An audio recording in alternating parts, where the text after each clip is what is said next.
is like a chocolate crackle, but better for you and fuller protein. These are our 3-ingredient homemade protein bars. Add soy protein crisps to a bowl, then set aside.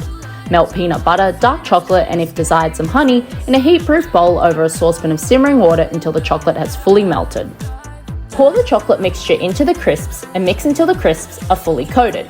Transfer the mixture to a lined cake pan and drizzle with some extra chocolate and some toppings if you'd like. We use coconut flakes and cacao nibs.